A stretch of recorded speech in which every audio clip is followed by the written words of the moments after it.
Engage. Let the journey begin. Welcome, everyone, to our first episode of Engage with Trekkie and Trekker. This is a podcast boldly exploring the fans behind the fandom of the Star Trek universe, because there are 1,000,001 interviews with cast members and writers and production teams, and we love that. But we've seen them all and we've heard them all. And frankly, I like to geek out with the other fans, because without the fans, there is no franchise. Right, Trekkie? Right. Absolutely. So on this show, we're going to get to know the other fans that make up the fandom. And for this first episode, we're going to interview each other here. So Trekkie, are you ready for your first question? I am Trekker. Awesome. First of all, I would love to know, how did you become introduced to the Star Trek universe? Absolutely. So I'm a military brat. My dad was in the Army, and we were stationed over in Germany in the late 80s, early 90s, so aging myself a little bit. But at that point of time, there wasn't much in the way of English-speaking television. Plenty of German-related television, and actually helped learn the language that way. But if you wanted something that you fully understood, there was AFN, which was Armed Forces Network. So with that, it was the first time I was there was a 4-hour segment that was allotted to Star Trek. So you had 2 hours of original series and then 2 hours of Next Generation. We happened to go back, and then at that time we had Sky One, and I can't speak for every British individual, but they loved their Star Trek on Sky One. So we actually got 6 hours straight. So TOS, 2 hours of TOS, 2 hours of Next Generation, at that time, Deep Space Nine. So if you wanted television that you understood fully, you watch that. And just really enjoyed the lessons that were there. The morality, of you had an issue that arose, and you didn't just panic and freak out. I mean, there was a logical way of looking through that. And so that really, kind of spoke to me, and I wanted to learn more about it. And at one point in time, I think it was my 13th birthday, my mom bought me a life-size cutout of Captain Kirk, and I would post that around the house, and it would scare the bejesus out of my mom and my dad when it was dark and stuff like that. So it always had a fun little pranky part of that as well. So, and you, Trekker? You've just added a new prank into my my pocket full of pranks I'm going to do. So that's great. I can't wait to do that one. No, I love that. So it sounds like it was a bit of almost necessity, because there wasn't a whole lot of other TV to watch. And it was always entertaining. I mean, and don't get me wrong, and we'll get into it probably with our additional guests. I mean, there's some episodes that you do something else if you don't just skip it. I highly recommend, doing something else and not skipping it, because every episode is important. But I mean, it was, just a lot of fun. And yeah, if you wanted to watch it. And then I have to say that we came back while Voyager was in its, heyday. And of course, I mean, who doesn't love Captain Janeway and the rest of the crew? So, was able to continue with that, and then into Enterprise until the early 2016 or so, when they started, or maybe it's even 2020, when it was Strange New Worlds and Lower Decks and the like. So a Discovery. I'm not good at keeping up with years. Yeah. It happened, right? Right. I mean, we're celebrating this year 60 years of Star Trek. So I mean, there's been, from POS to, I guess the latest is Starfleet Academy. I mean, there's been. And to go back to the mission of this podcast, where we're exploring those fans, and I did say it, this franchise is also, I mean, it absolutely wouldn't still exist if it hadn't been for fans coming together and really clamoring for more after the first series was ended, and even after the animated series ended. People were still wanting more. And I don't know how many fandoms have been kind of canceled and brought back to life based on people coming together, but Star Trek's certainly one of those examples, a very strong example. And you did ask me how I first came into Star Trek, so we'll circle back to that one. I was about 4th grade, I want to say, and I was in one of those arranged play dates where my parents were like, here, go off with this family. It was a family from my soccer team, and my friend's bedroom was painted all black, and they had these beautiful models of the Klingon, Romulan, Enterprises, all hanging from his ceiling. And it was just amazing to me. And I loved the shapes of them, the architecture just looked beautiful. And then his parents called us into the main room because Star Trek's on. And I sat down with them, and I think I was aware of Star Trek before that, but not watching it. And so I was a little hesitant maybe, but as I first started watching the episode, which was season 2 of The Next Generation, where Data, what is it? Pen Pal. It's called Pen Pal. And in that episode, they go into a holodeck, and Captain Picard's riding a horse, and my friend's mother starts telling me about how a holodeck works and how that's not a real horse, and it's not really a big giant like field that they have in this thing. It's just one room that's shifting, and my mind was blown. I was just like, what is this show and how can I get more? And from then on, I've been hooked. So absolutely love Star Trek for sure. Awesome.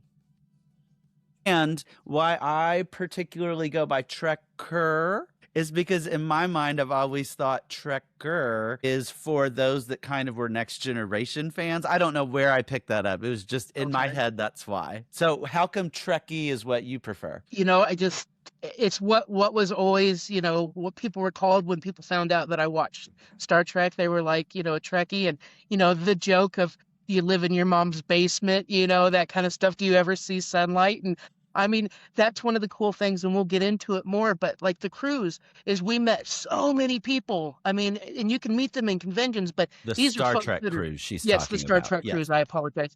And that's actually where we met. And like I said, we'd just be walking around, and you've got people that are trapped on a ship for like 7 days. Trapped with the actors as well, and some of the Okudas, Michael and Denise Okuda are there, and we've got scientists. Anyway, the whole point is that you're trapped with like 3,000 other people at least that all love, or at least tolerate, if they're there for friends and family, Star Trek. And so you have something to speak about, and you're able to have those conversations. Needless to say, what I'm trying to get at is literally all walks of life that we have, we've spoken to, and we hope to have many of them on the show with us. It's Trekkie is just what I'm old school traditional. It's what I've always been called and heard people say. I know we were talking about when we were discussing Trekkie and Trekkers. I think you said Kate Mulgrew, Captain Janeway, excuse me, my apologies, said that it's Trekker is the... She did. On the Star Trek cruise last year, what was that, 2025? Yep. She definitely said the correct one is Trekker. And I was up in the balcony going, yeah! Even though it's not really a big deal. You can go by either. I really don't care. Right. Yeah, no offense if you call me a Trekker or a Trekkie. Yeah, I'm not offended either, but I will correct you. No, yeah, right. I'll be like, where did you get that from? It's Trekkie. Just do this and we're all good. So exactly. Yep. Live long. That's to be a question that we ask, honestly. Are you a Trekkie or a Trekker? So absolutely. In fact, that should be our first question. First question period. Of each of our guests. And then they're either my team or your team. That's right. We'll make tallies who wins at the end of the year. Team Trekker. Like what? So yes, that's so funny. Well, that. I love what you said there, and really just how the focus of how our fandom is comprised of so many different people in so many different fields and roles and activities and even interest. I mean, we have people that are amazing artists that like put together amazing things that they give away at conventions. We have people that are rocket scientists, like literally work at NASA. We have people that have served as ambassadors and dignitaries. We have all kinds of people that fill up our fandom. And that's what's so exciting to me, is that it's true to like Starfleet, where we have so many different alien cultures coming together and working for the better. And that's what we are as a fandom. And so I really love to be able to have this space where we get to explore that. Space. I heard it as I said it. Yes. Okay. We're in this space together, and that's awesome. So let me ask you the Federation effect. How has Star Trek shaped your life since becoming a fan? So being a fan at a young age, again, there was a little bit of the teasing from anybody who wasn't into the fandom. But for me, really, it shaped communication. The fact that we are all, being a military brat, all walks of life, so you have to find Mhm, common ground. And again, it mhm. may not necessarily Star Trek, the crews and conventions make it that easy, but not everybody is into that. So it's again kind of referencing one of not necessarily my favorite, but one of the best episodes of all time, Darmok and Jalad Yeah, from Next Generation. it's a good one. It really is. It represents, and there's others that I can discuss, but it represents, the true. There's no form of or excuse me, neither one can understand the form of communication, and Mhm, through trial tribulations they have to work together, and just from patience and understanding they both had the effort, or excuse me, they both had the will and the desire to communicate, and they both made the effort. mhm. Truthfully, Picard was a little bit slower in the uptake, but he He came was around at kind the of kidnapped in his well, right. defense. So I I mean, mean, yes, your and when brain would be kind of shut correct. off from, are they trying to communicate with me? Or are Right, they trying right, to especially hurt when you me? show a knife right in front of you, Yeah, like, we're yeah. fighting to the death here. So, no, but it just, for myself, I've got a degree in psychology with minor in communication, and Mm, I've held many different titles and roles, but the number one thing that it has always kind of driven me was finding out the with them, what's in it for them. mhm. And that's based on communication and find a Yeah. common ground. And just like I said, with all of the different series now, I know that there's over 700 hours of Star Trek available. There's many examples that you're able to get into.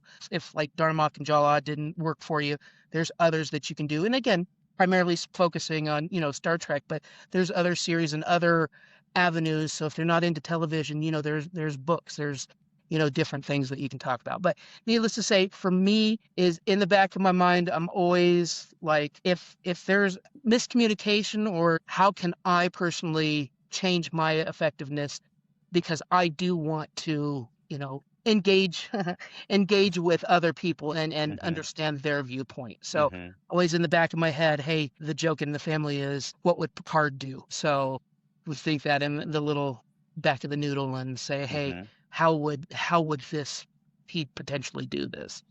I And like that. yourself? Star Trek shaped my life in the sense that, and it's similar to what you were talking about with that communication, but along with that, it was also teamwork. And seeing people share their skill set, like I might not be good at engineering, but Jordy is. And hey, Jordy, can you get this fixed? And being able to watching them leverage each other's strengths was really inspiring to me to want to work like that with others. And you use the word engage, which good term for this show specifically. But also it was important to me because I always felt like there was this glass wall between me and everybody else. So just going back a little bit into myself, I'm neurodivergent, being Mhm. on the autism and ADHD spectrum, and it is a big spectrum. And I always kind of felt like what I said and did was always just a little off from everybody else. And I was always trying to figure out that secret way to like work with other people better.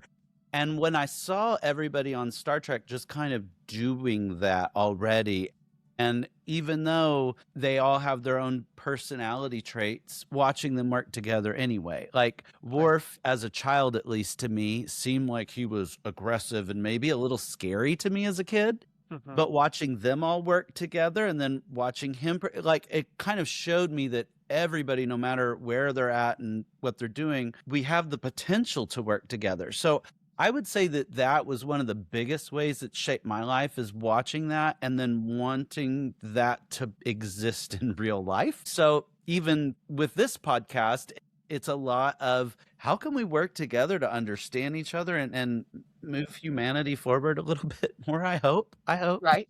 It's just a little lofty goal, but No, and that makes sense. It's kind of, we're all puzzle pieces. How do we all fit together to make it work? I really like that. Mhm. Again, kind of in the back of your mind. But I never thought about the perfect, away team. That may be a question that we ask in the Ooh, future. that If you is a have a good one. perfect Yeah, who's your away team, perfect away team? I'll who's be your thinking perfect about away that for team? sure. Yeah. So And you said puzzle piece, so I have to make this little aside. Being neurodivergent, the puzzle piece has been both a symbol pro and con within the community. Like some Yeah. are very for it, some are very against that symbol.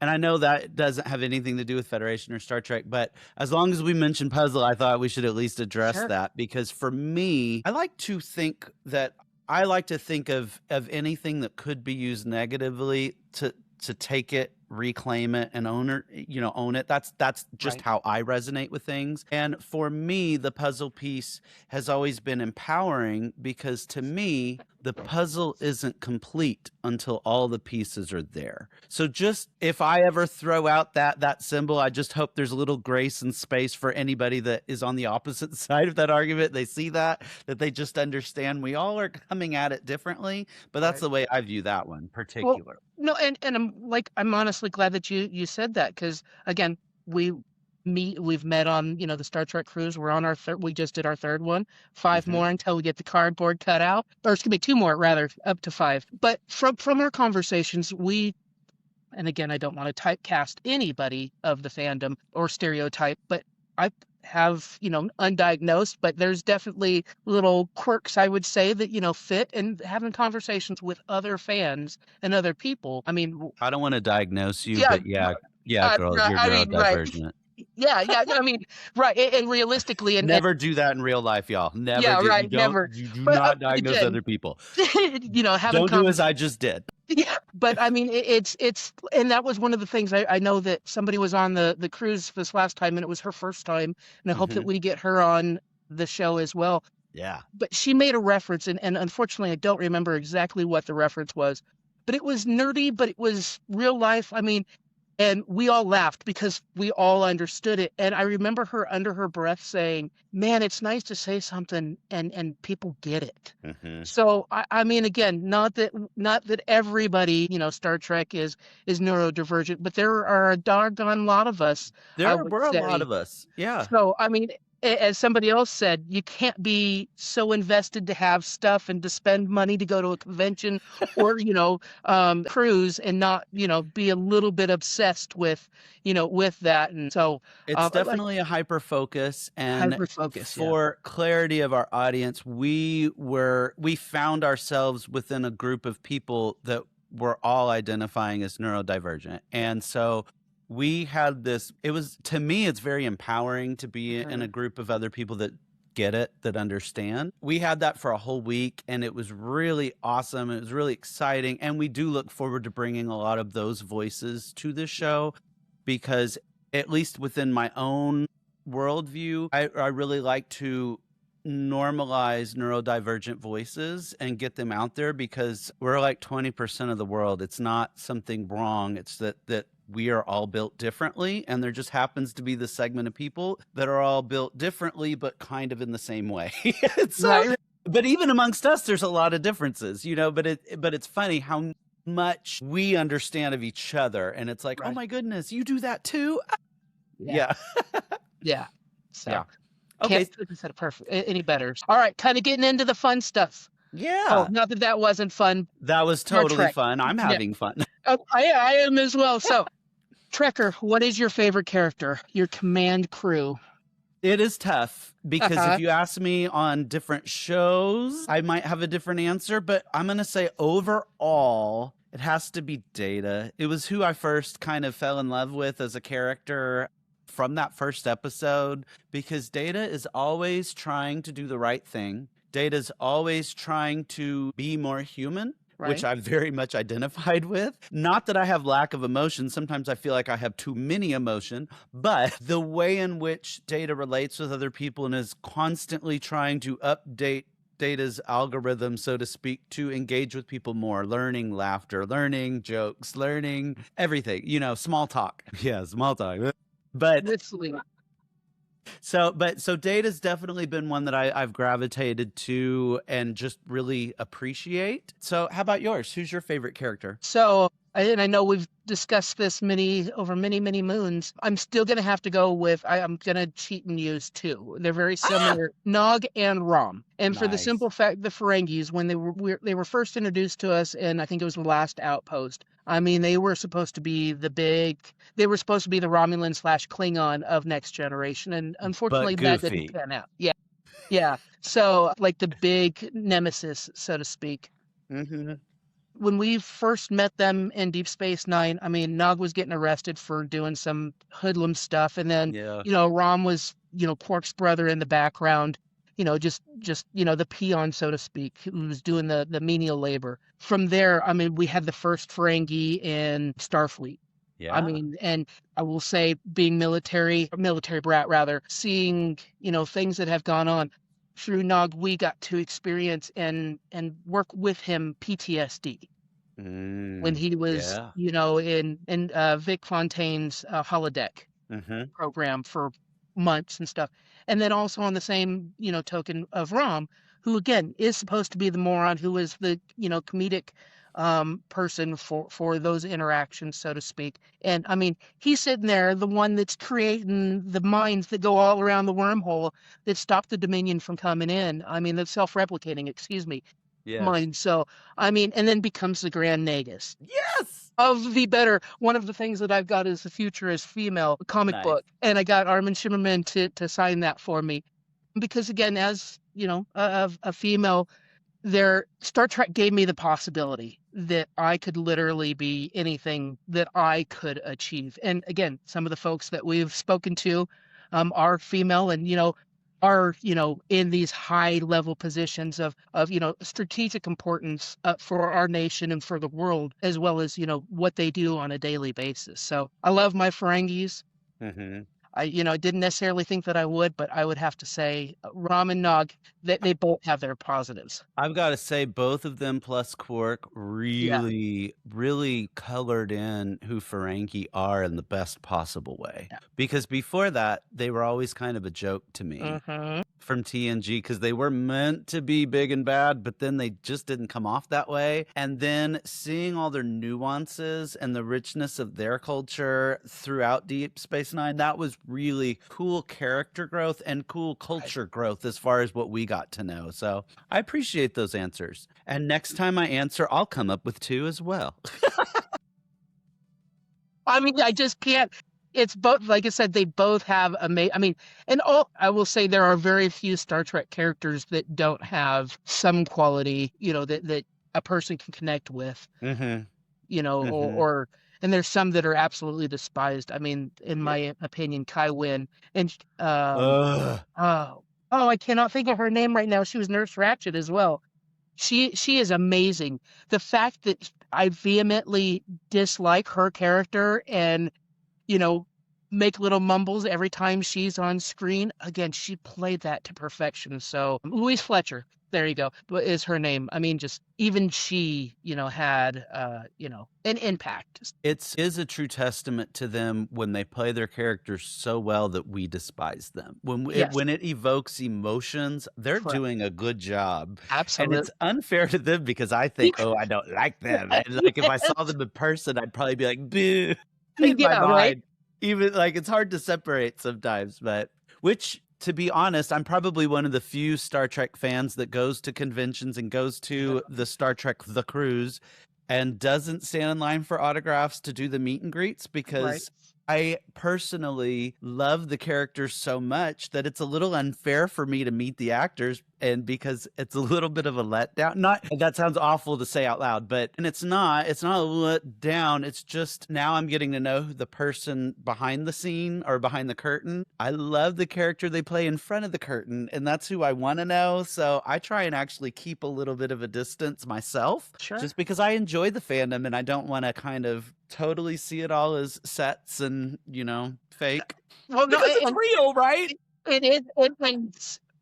Interacting with them. So, and I totally get it. There's a couple. I will tell you, for everyone, I love Doug Jones. He is the most real individual I have ever met.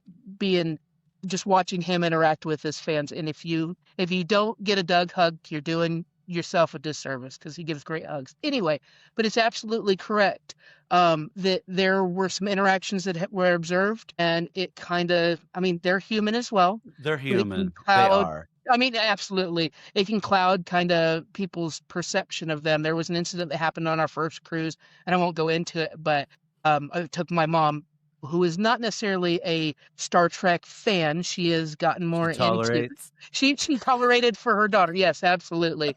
But we saw That's an love interaction and there. That's love. she loved a particular character that happened to be on the cruise and saw an interaction and it just kind of Mm. hit her wrong and she, so when she sees that person on camera now on TV, she's like, she makes a statement. So needless to say, I cannot blame you. There's a couple Doug Jones, but there's a couple of people that I absolutely, definitely wanted to, but I think I'm about done with my signatures and photos and stuff as well because I want to, enjoy it as it is type of thing. Well, and I'm certainly not hating on Sure. the quest for getting those things because I know for a lot of fans that gets them really excited and it brings people together because without those events, all the fans wouldn't come together. Right.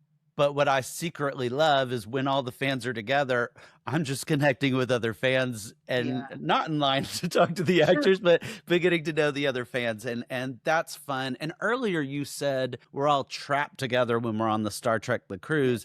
And I was thinking when you said that, it's probably the actors that might feel trapped because they're working and they're 100% working the whole time because there's not a moment they can just walk around the ship and just be themselves without people coming up and wanting to talk. Right. And bless their hearts for putting up with that many fans because wow, I'm sure that's intense, which is also why if I see somebody that's like in a quiet spot, I tend to leave them alone and just let them enjoy a little quiet because goodness knows they're not going to have it for long. Well, right, that's exactly. And when they come up, because we had a couple of them come up and actually speak to us when we were just chatting, I mean, that makes it even more genuine in my opinion, because they took the time to kind of seek us out. But yeah, it's a good trap if anybody's like questioning, watching this and thinking, should I go, in Star Trek The Cruise, which I think is 97% sold out as of For the next 20th year? of March. Yeah. Yeah, for next year. So act quickly. It's an amazing 7 days. I It would is. check that out. It's absolutely. I wish there was a second one in the year. I'd do 2 in a year if I could. I Well, absolutely I don't know if I could afford it, but right. Right. Adulting at its finest. So yeah, life choices. Should I pay my mortgage or should I go? absolutely. The house will still be here. Bye. Right. All right. Well, let's move on to favorite episode or movie. I know that's a tough one. And and like you had mentioned earlier, if you wanted to specify, series or whatnot, I will say at this moment, and I know it's changed from when we were talking about it with our group of folks and other times. Right now, my favorite episode is the Magnificent Ferengi, which is Deep Space Nine. I'm really into my Ferengi and my Deep Space Nine right Sure. now. Yeah. I'm Bring it. doing like my umpteenth rewatch of Deep Space Nine, so that's probably why it's Nice. Nice. top of my head. It's the one where it's like the Magnificent Seven, I think is what it's called. Needless to say, the Ferengis need to go get Moogie, who's been taken by the Jemadar, and it's comical. I mean, it's just funny, and like I said, it gives a different side of 7 different Ferengi and what their motivation is. I mean, and you see the character growth from all of them. And then Iggy Pop is actually the Vorta in that. So I mean, it's kind of, if you like music or at least that kind of music, it's that little hit there too. So that I would have to say, just for the humor right now and the growth of the characters, I would say the Magnificent Ferengi. And Nice. yourself, Trekker? Also because of humor, and it's funny because I do have a lot of favorites. I have a lot of like a favorite of each season, a favorite of each series, but there is one that I will absolutely stop everything and just start watching. And it's not even the original crew that I started with, which is the Next Generation crew. It's with the actual original crew. It's the Voyage Home, the movie where they save the whales. I am a bit of a sustainability nerd as well. I have in my other life, I also serve as like a green tip guy. So I do sustainability tips and whatnot. And I've always loved the whole Save the Whales, where we got behind a cultural movement of the time when that movie was created. But then having the future meet at least the today of when that movie was made, I like those opportunities where it's that collision of future ideals with in that sense, 1980s, worldview, and then injecting all the humor that they did within it. And because there was a lot of humor A lot throughout of that humor. one. And I love that because it took a show that had been pretty heavy and serious. I mean, The Wrath of Khan, The Search for Spock, they're very serious, heavy-toned movies. And then comes Voyage Home, and it was very lighthearted and it was enjoyable. And there's phrases from it that you will catch me saying almost every single day. Like every time my computer's slightly slow, I'm like, hello, computer. Yeah. Yes, exactly. So there's things I've taken away from it that I love, and so that one to me is, and it's kind of just almost like an archetype for the type of Star Trek stories I really like. Yeah. So I always like time travel, I always like humor, and I always like seeing them do something in an unusual way. So in that one, it's the only movie where they weren't flying around in the Enterprise. I mean, it's the only Star Trek movie where the Enterprise is not front and center. I think Enterprise A shows up for the last 2 seconds of that movie, and that's it. Right. Everything else is just they're flying around in a Klingon ship. So it's saving the world in a bird of prey, which is fun. So that one's definitely my favorite. And then if I could name a second one, it would be Subspace Rhapsody of Strange New Worlds, because it's a musical episode and I geek out on musicals as well. Well, Strange New World is actually how I got my mom started with Star Trek, because it was, fun. It was hip. I mean, it was, like in The Cage. Well, what was the original pilot? I'm just not used to seeing women on the bridge. I mean, the bridge is primarily female, that kind of stuff. And, they had some great stars. But yes, Subspace Rhapsody is, and it allows the cast to show their multi-talents. And it is just fun and whimsical. And yes, I absolutely, how can you not like the Klingon boy band, So that was so fun. It was a blast. Yeah. And I get not everybody likes that, and not everybody likes New Trek, and if you don't like it, because again, as we stated, there's some episodes that we absolutely, my goodness, if you don't like it, just move on. Yeah, well, right, just move on. But you like it as a whole, but yeah, absolutely, Subspace Rhapsody is an amazing episode, and I hear that there may be a Muppet one, so I'm very much, because I enjoyed, not giving spoilers, I enjoyed the Lower Decks crossover as well. But the Lower Decks crossover, I was worried about before it happened, because I was like, what are they going to do? They're going to ruin Trek. Right. And then I saw it and I laughed hysterically, loved it. The only beef I had with Subspace Rhapsody with the Klingon boy band is, why wasn't it in Klingon opera? Like, as much as we've heard about Klingon opera, I thought for sure when they cut to them, it was going to be in opera. And it was hilarious. I laughed. I loved it. I did.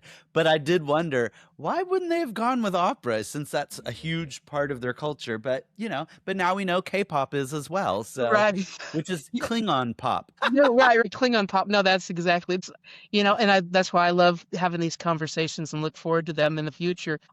Watch Star Trek for, over 30 years more, and it makes me have to think about things I didn't even think about, Klingon opera. But you're absolutely right. Oh, really? We've heard about it for, multiple different series and seasons and stuff. So Alex Kurtzman, if you ever watch this, we need to rectify that in the future, please, sir. We got beef with you. No, it's good. Well, you kind of mentioned this one, which is like, what kind of show or movie would you introduce someone new to the fandom to? So you mentioned Strange New Worlds for your mom. Is that who, if somebody brand new other than your mom, would you also choose that show? I think so, because it's, I think because it's newer, they just hit on a whole bunch of different things. And so for me, yes, Lower Decks, if anybody likes cartoons, I would love Lower Decks, but there's I feel like you need to know Star Trek Yeah, first. I was just about to say, there's so many Easter eggs. And again, people can enjoy it. Yeah, maybe you can. Right.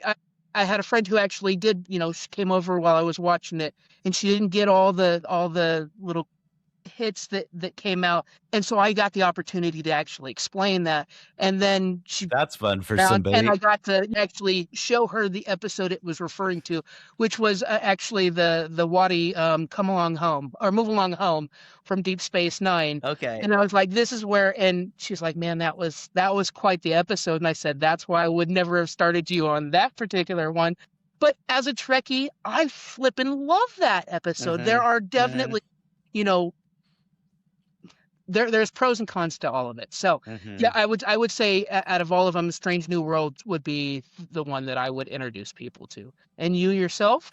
I would definitely pick either that one, or I don't think there's anything wrong with people starting with Starfleet Academy right now, depending on like if they're on the younger generation. That might be more of a show to get them in, because they're not really, you don't really need to know all the years, the 60 years of Star Trek that came before to kind of appreciate that one, since they've time jumped so far into the future. And there are a lot of little references here and there to that too, but I don't think any of them are necessarily needed to appreciate that show. And then Strange New Worlds, I definitely recommend that one because of the bouncing back and forth between a serious episode and a lighthearted episode. And so I feel like it kind of captures the different styles that people might enjoy in their programming.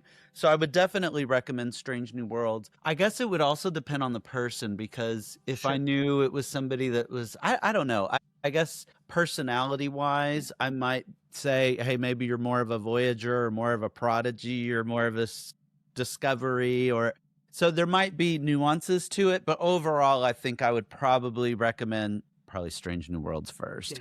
Yeah. Well, Prodigy was actually what I got my nephews and niece into watching, because they're, you know, little guys, and you know, it is a cartoon base, and that's like, I mean, and then there's Captain Janeway, so, and Voyager. And unlike Lower Decks, you don't really need to know don't. former Star Trek to enjoy that show. Yeah. Right. Lower Decks, I don't think I would recommend that one to somebody that was new, because I don't know how to enjoy it without appreciating all the Easter eggs, but I can't take my brain. I mean, I don't know how to experience it without knowing the Easter eggs, so I don't know. I still want to know what the rubber ducky room is. Yes. Okay. So, have you ever experienced a show or movie that just twisted your brain, like blew your mind, turned your brain upside down, made you think differently about something, and what was it? You know, that is a great question. And that kind of like favorite character and episode can change based on what's going on. I would have to say, The Inner Light, with when Picard, you know, the flute and all of that good jazz. Because he got to, I mean, I can't speak for you, but I think that most people have had It's a Wonderful Life moment, you know, of, you know, old movie for you kids that are, you know, under the age of 30 or so. But it's where you question, you know, what are you doing with your life? You know, what's it going to turn out? Am I doing the right thing? Which, again, there's another one where Q stabs him in the heart. Tapestry. Yeah. Yeah, Tapestry. Thank you very much. But I mean, he got to live his life, and he got to, you know, I guess 5 years or so he fought to, you know, not be, oh my goodness, I'm drawing a blank on his name. But needless to say, he fully embraced it, and he knew, you know, what was happening, and he came back, and it changed him. You know, he got the flute and, you know, all of that. But he in essence lived an entire life. He did. Yeah. And I sometimes wonder, because again, my purpose is, you know, I'll actually use a Doctor Who quote of, "We're all stories in the end, just make it a good one."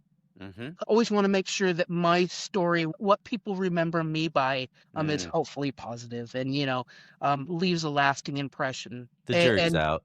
I'm just kidding. I'm kidding. I mean, always positive. Always positive. You're so funny. You're so funny. All right, we're teasing on this podcast. It's on like donkey. Absolutely, filters are off.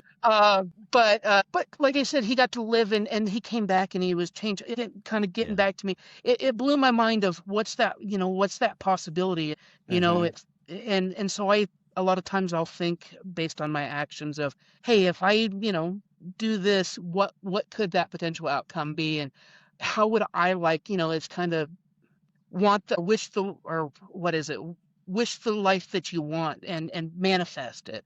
And so I'm like, what ultimately do I want to see? And I would say that the Inner Light really helped when I'm thinking, oh, what's going on? I go back and I watch that episode, or I think about that episode, and I'm like, dude, you can know that your son's dying and you can do everything in your power. And it's, it's all about the family. It's all about the growth. Oh, and your Absolutely. I friends. think that's such a powerful example, and I think you're right on the money with the choosing your life and what you want, because in a way he didn't have a choice. He found himself stuck there, but in the end he did, and then he did make a choice to embrace the life he has. And to some extent, I feel each of us humans has to do that at some point in our life, because let's be real, I'm sorry to go so deep here emotionally or psychologically, but at some point, all of us are going to look inwardly and think we aren't enough compared to everybody else out there Right. in the world. And we don't want to be like, I didn't want to be bald when I was 18. I didn't want to be gay, but I was. I mean, there were things that but that's what life handed me. Right. And so at this point, it's, do you constantly look for your enterprise out in space like Picard did for the first few years and look for that life that you can't have anymore? Or do you take the life that you have and make the best of it? Absolutely. And Picard did. He was happy until he was a very, very, very old man and watched his family grow up and have grandkids. And even throughout all that, I've even thought even though in reality for Picard it only lasted, a few seconds or a few minutes or whatever, he lived this whole lifetime. But I was thinking how psychologically beneficial that would have been for him, because he had already been kidnapped and assaulted by the Borg. Right. So think about all the emotional, being able to work through some of that psychological mess while you're on this planet, getting a very big distance from it. He probably came back not just knowing how to play the flute, but being a lot more at ease about a lot of things. So I like that. I like that. So one that blew my mind, I would say, would probably be the episode with Moriarty, the second episode with Moriarty. Yep. So, yeah, when they tricked the hologram into thinking he got out of the holodeck, but he was actually in even another holodeck, blew my mind into this whole, what is reality? Right. Which is the whole, it's an age-old brain in the jar type philosophical, argument about what is life and reality. But there are still moments where every now and again I might be out walking or driving somewhere, and I'll think, I wonder what Moriarty and his wife got up to, in their little adventures in the box. That tiny little cube on the desk. No, that's Although great. we did see a version of him pop up in Picard, which I got excited about. Yeah, and I do scream like that when I'm watching TV. I do the same to a point. Yes. I screamed bloody murder when we saw Enterprise D, both on the first episode of Picard, and then when we saw it in season 3, I was like, it's the real shit this time. Ah! Yeah, I screamed. It's the fat one. So yes, and I honestly, I've got that, and a friend of mine gave that to me, and she goes, "Is that the one you wanted?" I said, "That's the fat one. It works perfect for me." Because again, our age, we started with Next Generation, and then on. So, but yes, no, absolutely, love that, and that is a great episode, because again, he felt like he was abandoned and forgotten about, Moriarty rather, and then he really wanted connection. So his wife, and realistically, again, we've kind of jumped all over this of communication and teamwork and all of that, but really, and that's what this podcast is about as well, is connection to others. Yes. Like I said, that 7 days, and then it's grown into where we chat with each other, not quite daily, but it's building that connection, and that's again what I hope, and I know that you're hoping we're able to do with this podcast and moving forward. Absolutely. Okay, final question for the day. Okay. If any invention in the Star Trek universe were real right now, that hasn't already been invented, because there's plenty of those, but we're talking about the ones that humans haven't caught up and invented. What invention do you most wish we had right now? I always tease when I'm talking to people, 'cause, we're all over, we're now a global society, is a transporter, so that I can lickety split, get to where I want to be with people, that kind of stuff. I always tease that, if I was really smart, I would have created the transporter, and I'm sorry, and they laugh and stuff. But transporter would be the number one thing for me. Just it would again, the internet has made us more of a global Yeah. society. Hmm. And that was, kind of, I wouldn't say necessarily invented because of Star Trek, but there were, likenesses to it. Hmm. But that would immediately make us a very smaller, or excuse me, Hmm. a larger, smaller community. Because if you don't have to do, 19 hours of flying to get over to another continent, and you can do it, within a fraction of a second. Yes. I mean, it would just, I think there would be a lot more cohesive community than there are now. I imagine we would have the biggest fan conventions ever Yes, because you could be like, hey, everybody, we're yes, all beaming over to Australia today right, to have a big, gathering. And just imagine we'd fill up the whole continent. right, right. No, I mean, really, exactly. So it'd be interesting to see how many folks, are fans of Star Trek to Trekkie or Trekker, what the actual square footage of that would be. I'm sure it's a Hmm. lot, especially Hmm. since nerds are starting to rule the world. Absolutely. Absolutely. And your invention, if you had one? Yeah, I definitely would say the transporter first. So that's definitely because I hate traveling. I'm a terrible traveler. I'm terrible. I panic for 3 or 4 days, maybe 3 or 4 weeks before travel, and then for like the first 12 hours after travel, Yep. and yeah.